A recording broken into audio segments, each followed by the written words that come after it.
नमस्कार, भारत 24 में आपका स्वागत है। मैं हूं आपके साथ महिमा सिंह कंवर। सबसे पहले बात गुजरात की, जहां पर अभी तक विधानसभा चुनाव की तारीख का ऐलान तो नहीं हुआ, लेकिन एक्शन पूरी तरह से चुनाव से भरा हुआ है। गुजरात चुनाव जीतने के लिए बीजेपी ने अपना रामबाण दांव चला दिया। हिंदू संगठन और खुद बीजेपी सालों से जिस यूनिफॉर्म सिविल कोड की मांग कर रही थी, बीजेपी गुजरात में यूनिफॉर्म सिविल कोड लागू करने के लिए आगे बढ़ गई। यानी कि मजहब कोई भी हो, सभी पर एक ही कानून लागू होगा। सिविल कोड को लागू करने के लिए गुजरात सरकार ने कमेटी बनाने का ऐलान किया, जो कि यूनिफॉर्म सिविल कोड कानून का ड्राफ्ट तैयार करेगी।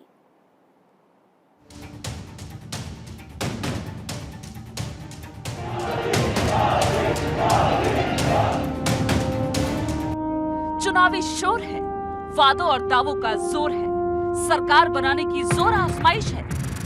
गद्दी से दूरी एक पल के लिए भी भारी है।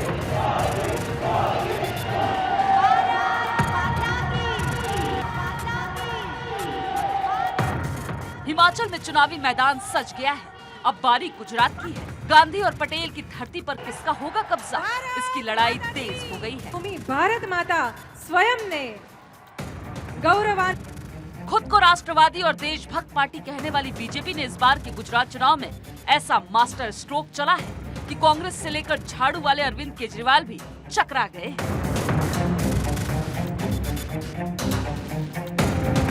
गुजरात चुनाव को लेकर बीजेपी ऐसी दांव खेलने वाली है जिसके जाल में कांग्रेस और आम आदमी पार्टी का उलझना तय है। सूत्रों के मुताबिक बीजेपी विधानसभा चुनाव से पहले गुजरात में यूनिफॉर्म सिविल कोड लागू कर सकती है। इसके लिए सीएम भूपेंद्र पटेल की सरकार पूरी तैयारी कर चुकी है। यूनिफॉर्म सिविल कोड के लिए गुजरात सरकार कमेटी बनाएगी। हाई कोर्ट के रिटायर्ड जज की अध्यक्षता में बनेगी कमेटी समान नागरिक संहिता की संभावनाएं तलाशेगी। यूनिफॉर्म सिविल कोड, इसको लगाने से नागरिकों के मन में अधिकारों और सिविल डिस्प्यूट्स के लिए जो मसले चल रहे हैं, उन सभी में माताओं, बहनों, बच्चों और सभी लोगों को एक समान अधिकार देने का इसमें प्रावधान होने की वजह से एक बड़ी राहत की घोषणा है।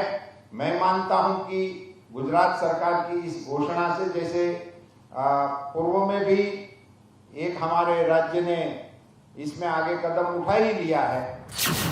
यूनिफॉर्म सिविल कोड का शिगुफा छोड़कर बीजेपी ने गुजरात चुनाव से पहले बड़ा दांव खेला है। साथ ही विपक्षियों को उलझा भी दिया है।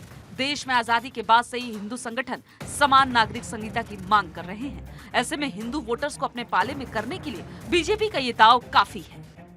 वैसे हाईकोर्ट के निवृत्त जज साहब की अध्यक्षता में एक कमेटी बनाई जाएगी। कमेटी की रचना करने का अधिकार आदरणीय मुख्यमंत्री जी को कैबिनेट ने दे दिया है। उसकी कालावधि भी तय कर दी जाएगी। गुजरात में चुनाव आयोग 1 या 2 नवंबर को चुनाव की तारीखों को ऐलान कर सकता है और चुनाव की तारीखों के ऐलान के साथ ही आचार संहिता लागू हो जाएगी और बीजेपी उससे पहले ही खेल करने की कोशिश में है।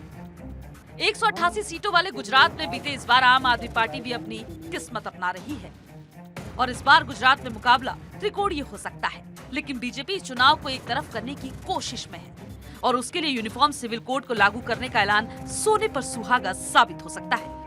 जैसे ये राम मंदिर और कश्मीर के साथ साथ ये मुद्दा भी अब गुजरात सरकार ने घोषणा कर दिया है और जैसे बताया हर्ष भाई ने, ऐसे अपने मुख्यमंत्री श्री को अधिकार दे दिया गया है, तो वो कमेटी का गठन जल्द ही कर देंगे और कमेटी के रिपोर्ट के आधार पर इस कानून को हमारे राज्य में लागू करने का रास्ता खुल जाएगा। गुजरात से पहले बीजेपी इस फॉर्मूले को उत्तराखंड में आजमा चुकी है और आज उत्तराखंड में बीजेपी की सरकार है। उत्तराखंड सरकार ने 23 मार्च को यूनिफॉर्म सिविल कोड को लागू करने का ऐलान किया था और हाई कोर्ट के रिटायर्ड जज की अध्यक्षता में कमेटी बनाई गई थी। अब ये कमेटी यूनिफॉर्म सिविल कोड का ड्राफ्ट तैयार कर चुकी है। कमेटी के पास 1000 से ज्यादा सुझाव आए हैं, जिस पर कमेटी के सदस्य विचार कर रहे हैं और अगर सब कुछ ठीक रहा तो अगले 2 महीने में उत्तराखंड की धामी सरकार यूनिफॉर्म सिविल कोड लागू कर सकती है। ये तो गुजरात इलेक्शन को देखते हुए इसको पेश किया गया है, वोट डाइवर्ट करने के लिए। क्या यूनिफॉर्म सिविल कोड लाना जरूरी है? कितना कारगर साबित होगा आम जनता के लिए?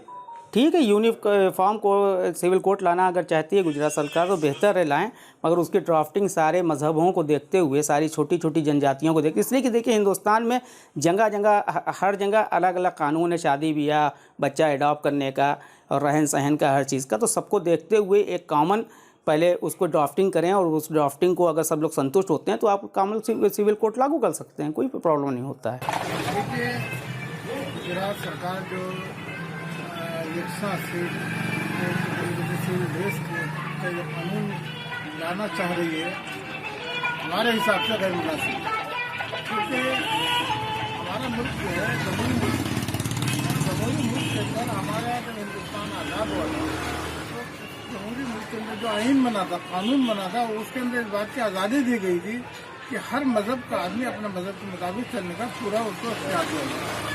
वो जो जिसका जो तरीका है वही तरीका है, चाहे उसका पहनने का हो, चाहे उसका ओढ़ने का हो, चाहे उसका पढ़ने का हो, चाहे उसका रहने का हो, ये सब जमहूरी मुल्क के अंदर आज़ादी दी गई थी। लेकिन गुजरात हिंदुस्तान से अलग नहीं है। बीजेपी और यूनिफॉर्म सिविल कोड का रिश्ता काफी पुराना है। स्थापना से ही यूनिफॉर्म सिविल कोड बीजेपी के एजेंडे में 1979 में लोकसभा चुनाव में बीजेपी ने घोषणा पत्र में किया शामिल। और अगर यूनिफॉर्म सिविल कोड लागू होता है तो मतलब कानून की नजर पर सब कोई एक समान है। विवाह, तलाक, बच्चा गोद लेना और संपत्ति के बंटवारे जैसे विषयों में सभी नागरिकों के लिए एक जैसे नियम होंगे। मतलब भारत में रहने वाले हर नागरिक के लिए एक समान कानून होगा, चाहे वो किसी भी धर्म या जाति का क्यों ना हो। समान नागरिक संहिता जिस राज्य में लागू की जाएगी, वहाँ शादी, तलाक और जमीन जायदाद के बंटवारे में सभी धर्मों के लिए एक ही कानून लागू होगा। हालांकि यूनिफॉर्म सिविल कोड के खिलाफ धर्म विशेष लोग विरोध करते हैं, तो वही धर्म विशेष के ठेकेदार बताने वाले भड़काऊ भाईजान असदुद्दीन ओवैसी भी कई बार मुस्लिमों को भड़का चुके हैं। Bureau report, Bharat 24।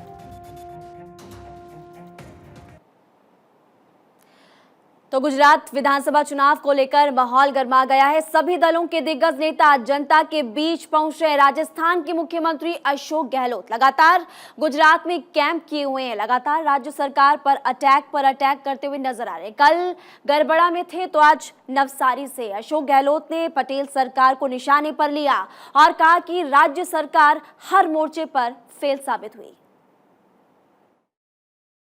लोकतंत्र में पक्ष होता, विपक्ष भी होता है। बिना विपक्ष के कोई लोकतंत्र कामयाब नहीं हो सकता, वो भी तानाशाही होती है। और ये सरकार, चाहे वो गुजरात की हो चाहे केंद्र की हो, ये तानाशाही तरफ बढ़ रही है, लोकतंत्र की हत्या कर रही है। संविधान की धज्जियां उड़ा रही है, जो बाबा साहब अम्बेडकर ने बनाया था उसकी धज्जियां उड़ा रही है पूरे देश के अंदर, पूरे देश के अंदर। हालात बड़े गंभीर है कि एक तो महंगाई कम हो, बेरोजगारी कम हो, नौकरी लगे नौजवानों को, महंगाई की मार सबको सता रही है, और दूसरी तरफ जो तनाव है, हिंसा है देश के अंदर, जो लोकतंत्र में स्वीकार नहीं करने योग्य है। गुजरात विधानसभा चुनाव में पहली बार किस्मत आजमा रही आम आदमी पार्टी पूरे दमखम के साथ चुनावी मैदान में है। चुनाव तारीखों का ऐलान अगले कुछ ही दिनों में होने वाला है। इससे पहले आम आदमी पार्टी ने पंजाब वाला फॉर्मूला चला दिया। आम आदमी पार्टी ने साफ किया कि स्थानीय चेहरों पर चुनाव वो लड़ेगी और गुजरात में आम आदमी पार्टी की ओर से सीएम का चेहरा कौन होगा, इसके लिए लोगों से राय ली जाएगी। यानी कि पांजा के बाद अब गुजरात में भी आम आदमी पार्टी वही पर फॉर्मूला अपनाने जा रही है। अब पूरे गुजरात के अंदर माहौल ये बन चुका है कि आम आदमी पार्टी की सरकार आ रही है, बदलाव होने जा रहा है, आम आदमी पार्टी की सरकार आ रही है। तो आम आदमी पार्टी की सरकार अगर आ रही है तो जो भी हमारा सीएम कैंडिडेट होगा वो गुजरात का नेक्स्ट सीएम होगा। तो आज हम गुजरात की जनता से पूछना चाहते हैं कि आप बताइए कि गुजरात का अगला सीएम कौन होना चाहिए। हम इसके लिए आज जनता की राय जानने के लिए एक नंबर जारी कर रहे हैं और 4 तारीख को जो भी नतीजे आएंगे हम गुजरात के लोगों के सामने रखेंगे कि गुजरात के लोग अपना अगला सीएम किसे बनाना चाहते हैं। तो आपने सुना कि पंजाब के बाद गुजरात में आम आदमी पार्टी का फॉर्मूला क्या होने वाला है। गुजरात में आने वाले महीने में विधानसभा चुनाव होने वाले और जल्द ही तारीखों का ऐलान भी संभव। गुजरात में आम आदमी पार्टी भी चुनाव लड़ रही है और काफी जोर शोर से पार्टी प्रचार में जुटी हुई है। आम आदमी पार्टी के संयोजक और दिल्ली के मुख्यमंत्री अरविंद केजरीवाल लगातार गुजरात का दौरा कर रहे हैं। इसी बीच गुजरात पुलिस को शक है कि आम आदमी पार्टी चुनाव से पहले अपने चुनाव प्रचार खर्च के लिए हवाला के माध्यम से राज्य में पैसे भेज रही, जबकि पार्टी ने इन आरोपों से इनकार किया। 12 अक्टूबर को बारडोली से आम आदमी पार्टी उम्मीदवार की कार से बैग चोरी हुई थी और बैग चोरी हुई। आपको बता दें कि कार बारडोली से आम आदमी पार्टी उम्मीदवार राकेश सोलंकी की थी। चोरी वाले बैग में करीब 20 लाख रुपए थे। एक राहगीर के पीछा करने पर चोर बैग छोड़कर फरार हो गए। पुलिस इस पूरे मामले की तफ्तीश में जुटी है। राकेश सोलंकी ने पुलिस से बताया कि उसका पैसा नहीं है। पुलिस ने इस मामले की जानकारी आयकर विभाग को उसके बाद दी और पुलिस को ये शक है कि चोरी वाला रुपया हवाला का है। अब इसी के आधार पर जांच तेज।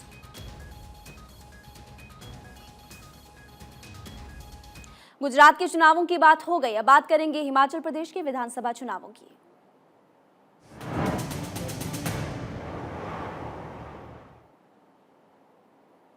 हिमाचल विधानसभा चुनाव का बिगुल बजते सभी राजनीतिक पार्टियां एक्टिव हो चुकी है। प्रदेश में उम्मीदवारों की लिस्ट जारी होने के बाद अब चुनाव प्रचार की गहमा-गहमी तेजी से चल रही है। बीजेपी सत्ता की चाबी इस बार फिर अपने पास रखना चाहती है, तो ऐसे में अब प्रधानमंत्री मोदी के साथ साथ योगी आदित्यनाथ को भी करिश्मे के तौर पर देखा जा रहा है। यही कारण है कि हिमाचल चुनाव में सीएम योगी की डिमांड अब काफी ज्यादा है।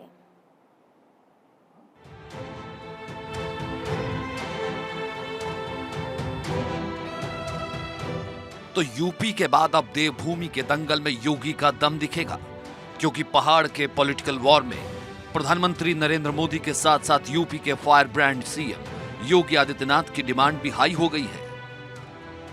कांग्रेस हिमाचल को एक बार फिर से हथियाने के लिए जोर आजमाइश कर रही है, तो बीजेपी हिमाचल में इस बार हावी होने के लिए हर दांव चल रही है। बीजेपी नेताओं का कहना है कि योगी आदित्यनाथ हवा के रुख को अच्छे से भांप लेते हैं। यही वजह है सभी 68 विधानसभा क्षेत्रों के मंडलों ने पार्टी के प्रदेश नेतृत्व से उनके क्षेत्र में योगी की जनसभा करवाने की मांग की है। योगी आदित्यनाथ एक ऐसी हस्ती हैं, नेचुरली उनकी जो है डिमांड होना स्वाभाविक है और अगर मुझे मौका मिले मैं भी डिमांड करूंगा, पर मुझे मौका मिल जाए तो मैं कहता हूँ ये बहुत ही सौभाग्यशाली बात शिमला वासियों के लिए भी और मेरे लिए भी एक बहुत बड़ा जो है प्रमोशन होगा। तो मैं चाहूँगा कि अगर योगी आदित्यनाथ की रैली शिमला में भी हो जाए। 8 और 10 नवंबर को शिमला में रैली, 20 से ज्यादा जनसभाएं कर सकते हैं। 68 विधानसभा क्षेत्र में सीएम योगी की डिमांड, लेकिन जल्द ही रैलियों का पूरा खाका तैयार करने की बात कही जा रही है, जिसमें योगी की कई और जगह रैलियां होने की संभावना है। उत्तर प्रदेश के जो मुख्यमंत्री हैं योगी आदित्यनाथ, अभी उन्होंने रिसेंटली इलेक्शन जीता और अच्छे परफॉर्मेंस उन्होंने दिया इलेक्शंस में, और वो पिछली इलेक्शन जो लोकसभा की इलेक्शन थी उसमें भी कैंपेन की है और पिछली जो विधानसभा चुनाव हुए थे उसमें भी उन्होंने कैंपेन किया था। अब उनका प्रोफाइल इस इलेक्शंस के बाद कुछ और बढ़ गया है, तो ये स्वाभाविक है, नेचुरल है कि यहाँ पे उनकी डिमांड होगी, क्योंकि बीजेपी ने अपना जो नारा दिया रिवाज बदलेंगे और वो उसको यूपी, उत्तराखंड, मणिपुर और गोवा को कोट कर रहे हैं रिवाज बदलने के बाद, और ये हिमाचल प्रदेश में उस तरह की तैयारी कर रहे हैं। इसलिए आज योगी आदित्यनाथ की डिमांड भी होगी और उनका इम्पैक्ट भी होगा। ये पहला मौका नहीं है जब हिमाचल के रन में योगी की डिमांड हुई है। इससे पहले 2017 के विधानसभा चुनाव में भी योगी आदित्यनाथ ने हिमाचल में खूब चुनाव प्रचार किया था। तब उन्हें उत्तर प्रदेश का मुख्यमंत्री बने हुए कुछ ही महीने हुए थे, लेकिन पिछले 5 साल में योगी का पॉलिटिकल रुतबा काफी बढ़ गया है, क्योंकि योगी ने पिछले 5 साल के कार्यकाल में उत्तर प्रदेश में जिस अंदाज से गुंडा राज को समाप्त किया है, उससे न सिर्फ यूपी वाले बल्कि दूसरे राज्यों के लोग भी उनके कायल हुए हैं। भाजपा ने हिमाचल प्रदेश में रिवाज बदलने के लिए पूरी फौज जो है वो नेताओं की बिठा दी है, और इस बीच एक ऐसा चेहरा है जिसकी डिमांड हिमाचल प्रदेश में सबसे ज़्यादा है, और वो चेहरा है यूपी के मुख्यमंत्री योगी आदित्यनाथ का। 2 नवंबर को योगी आदित्यनाथ परमाणु में एक रैली करेंगे, लेकिन उनकी डिमांड हिमाचल प्रदेश के हर विधानसभा क्षेत्र से जो प्रत्याशी हैं वो कर रहे हैं कि उनकी रैली जो है वो करवाई जाए। हिमाचल प्रदेश में योगी आदित्यनाथ कुल मिलाकर 12 जनसभाएं करेंगे और मतदाताओं को रिझाने की कोशिश करेंगे। सीएम योगी हिंदुत्व का वो चेहरा बन चुके हैं जो देश भर में पसंद किए जा रहे हैं। यही वजह है कि चुनाव के दौरान दूसरे राज्यों में योगी की डिमांड काफी ज्यादा बढ़ गई है। पिछले 5 साल में जहां जहां भी योगी आदित्यनाथ ने चुनाव प्रचार किया, वहां पर बीजेपी की जीत को पक्के तौर पर देखा गया। बीजेपी को यकीन है अब फिर हिमाचल में योगी का जलवा देखने को मिल सकता है। Bureau report, Bharat 24।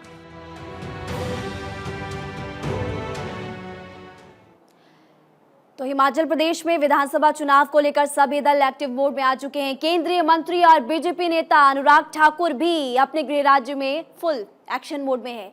हिमाचल में फिर से कमल खिले, इसके लिए अनुराग ठाकुर काफी ज्यादा मेहनत करते हुए भी नजर आ रहे हैं। इस बीच अनुराग ठाकुर ने दिल्ली के मुख्यमंत्री अरविंद केजरीवाल को निशाने पर लिया और कहा कि अरविंद केजरीवाल दिल्ली के मौलवियों को 18,000 रुपए सालाना देते हैं, लेकिन मंदिर के पुजारी और चर्च के पादरियों को कुछ नहीं देते। जो राम मंदिर का विरोध करते थे और जिन पार्टी के नेता खुले में आकर हिंदू देवी देवताओं का अपमान करते थे, जिनको अपने मंत्री को मंत्री पद से हटाना पड़ा, वो अरविंद केजरीवाल जी अराजकता के प्रतीक हैं। मैं आपसे पूछना चाहता हूं, अरविंद केजरीवाल जी, दिल्ली में मौलवियों को तो आप 18,000 रुपये साल का देते हो, मंदिर के पुजारियों को, गुरुद्वारे के ग्रंथियों को, चर्च के पादरियों को भी क्या आप 18,000 रुपये प्रति वर्ष देने का काम शुरू कर रहे हो? जिनके अपने काम ऐसे थे वो दूसरों पे चार्जेस क्या लगाएंगे? जिनके अपने नेता भ्रष्टाचार में डूबे हुए दलदल में भ्रष्टाचार के, वो कांग्रेस के लोग किस पे आरोप लगाएंगे? जिनका राष्ट्रीय नेतृत्व बेल पर हो, वो चार्जशीट देने का तो मॉरल अधिकार ही नहीं रखते हैं।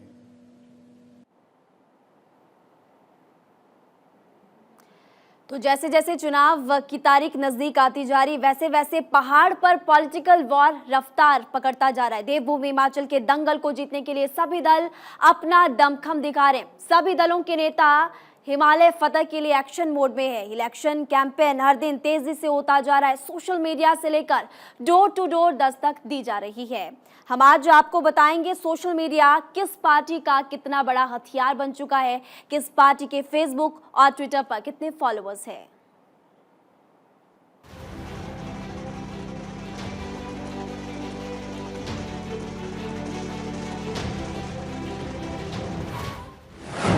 देवभूमि में प्रचार अभियान जोरों पर।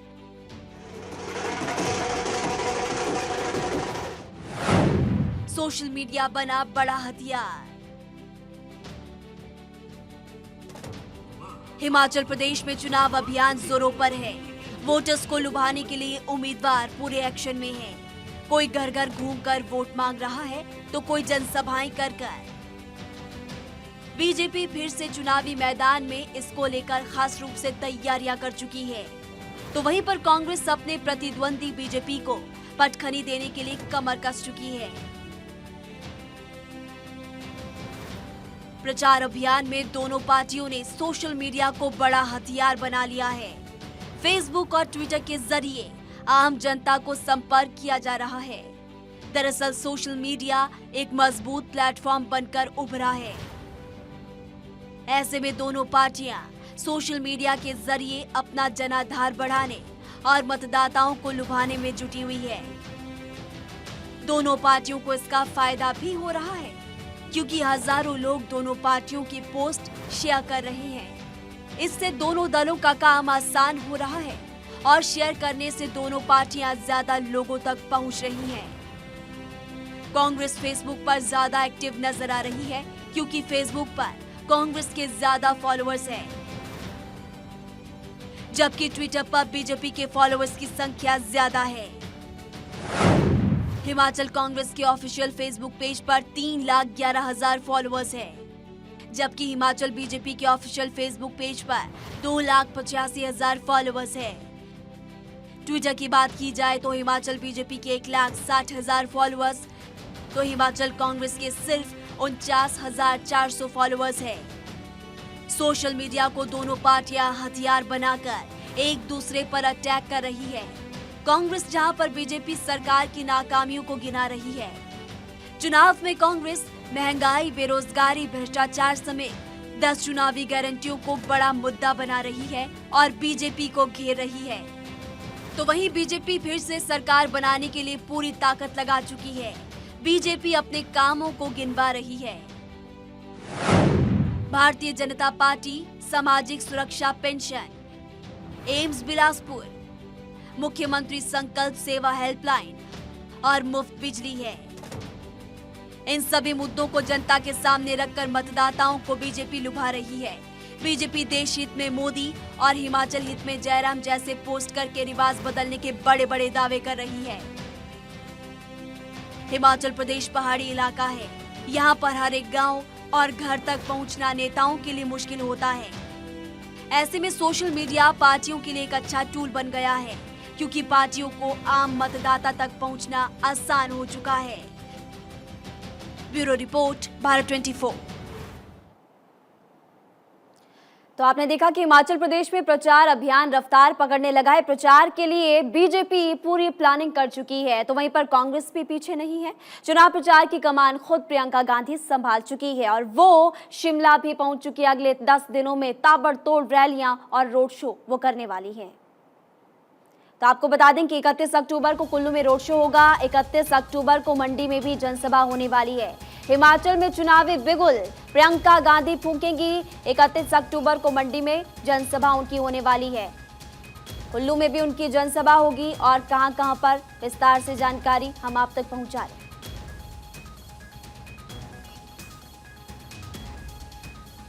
3 नवंबर को नगरोटा में उनका रोड शो होने वाला है। नगरोटा दरअसल कांगड़ा जिले में पड़ता है। 3 नवंबर को चंबा में भी रैली होने वाली है। 7 नवंबर को हमीरपुर में रैली और इसके अलावा 10 जगहों पर उनकी कुल रैलियां होगी। 7 नवंबर को ऊना में भी रैली, 10 नवंबर को शिमला में भी रोड शो होगा। इसके अलावा सिरमौर जिले का नाहन में भी बड़ी रैली प्रियंका गांधी 10 नवंबर को करने वाली है।